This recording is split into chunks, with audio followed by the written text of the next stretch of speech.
Selamat pagi anak-anak kelas 9. Hari ini kita akan mempelajari tentang transformasi.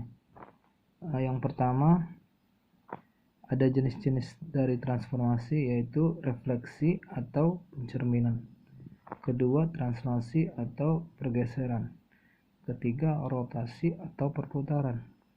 Yang keempat, dilatasi atau perkalian. Oke, itu jenis-jenis dari transformasi. Ada 4 jenis. Oke, pertama kita membahas tentang refleksi atau pencerminan. Oke, coba kamu perhatikan kurva atau grafik yang ada pada gambar ini. Nah, di sini ada pembagian kuadrannya. Ingat, pembagian kuadran pertama, kedua, ketiga, dan keempat, di mana ada sumbu-sumbunya. Sumbu X positif, Y positif, dan sumbu X negatif dan Y negatif. Nah, untuk refleksi atau pencerminan, saya buat gambar yang pertama dan gambar kedua, di mana gambar pertama itu adalah benda, gambar kedua adalah bayangan yang dihasilkan setelah melakukan refleksi atau pencerminan.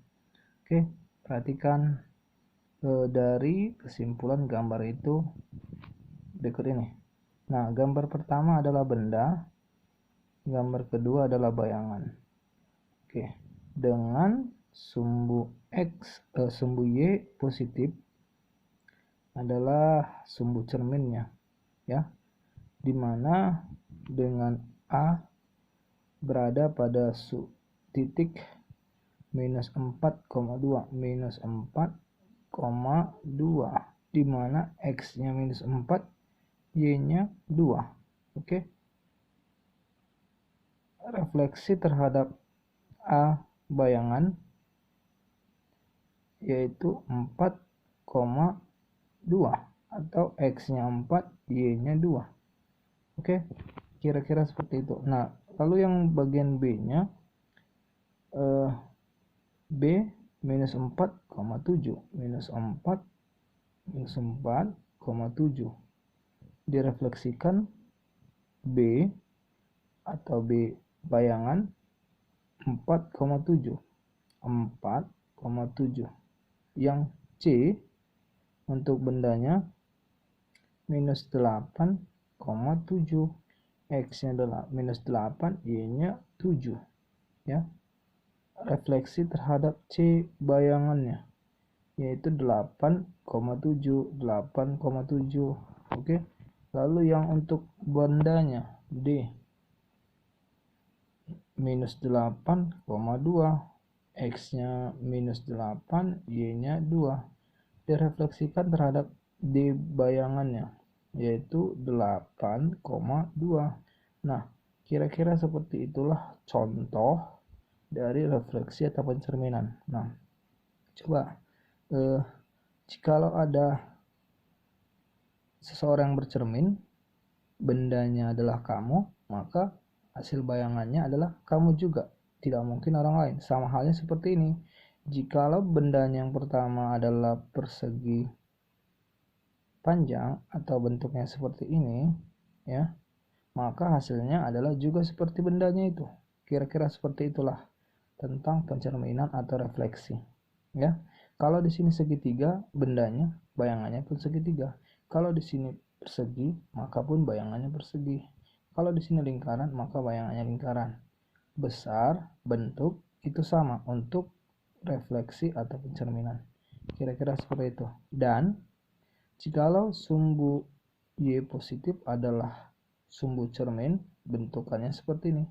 Nah, jikalau sumbu X negatif adalah sumbu cerminnya, maka bayangannya berada di bawah.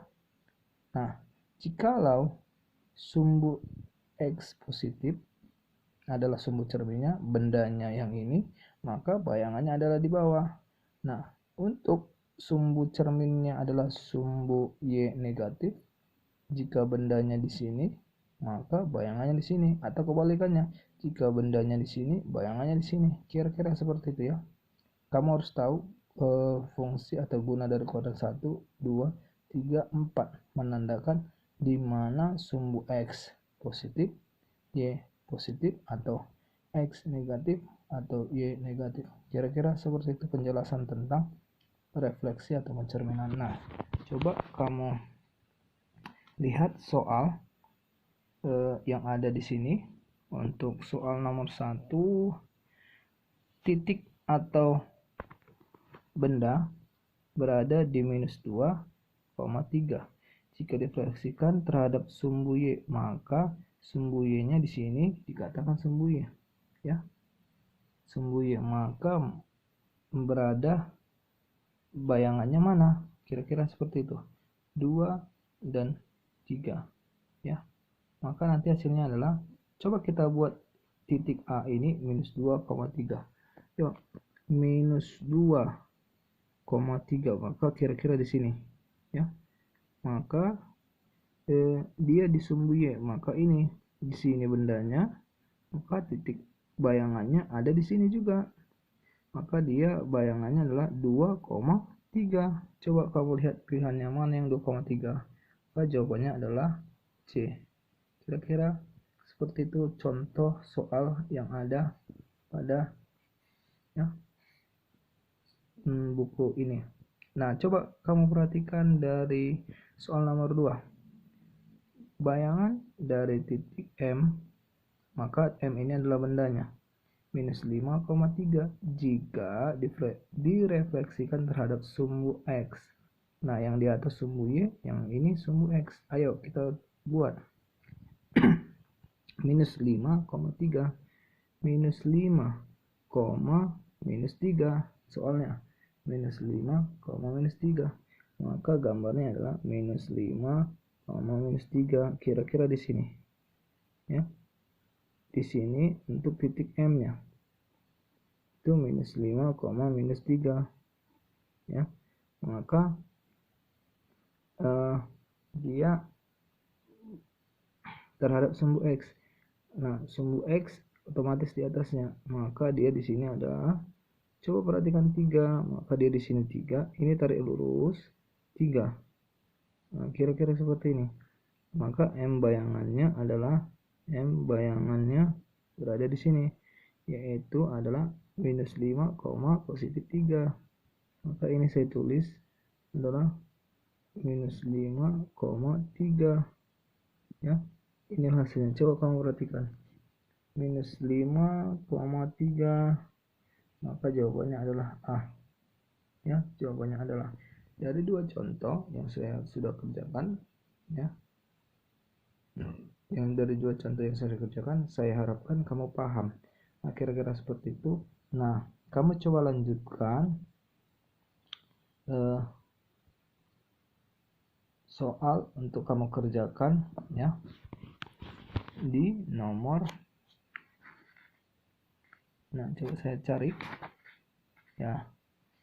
Ini nomor 1 kamu kerjakan, ya. Nomor 1 kamu kerjakan. Nah, perhatikan soalnya, ya. Nomor 1 kamu kerjakan, sudah diperhatikan soalnya, ditulis dan digambar seperti ini. Digambar pada kurva atau grafiknya seperti ini. Oke, ini soalnya, caranya tadi seperti yang saya jelaskan ini. Oke, paham sampai di sini? Kalau ada pertanyaan tentang cara atau bagaimana kelanjutannya, kamu boleh bertanya melalui aplikasi WA pribadi. Sekian pembelajaran tentang transformasi untuk refleksi atau pencerminan pada hari ini. Saya ucapkan terima kasih, selamat pagi, tetap semangat, Tuhan Yesus memberkati.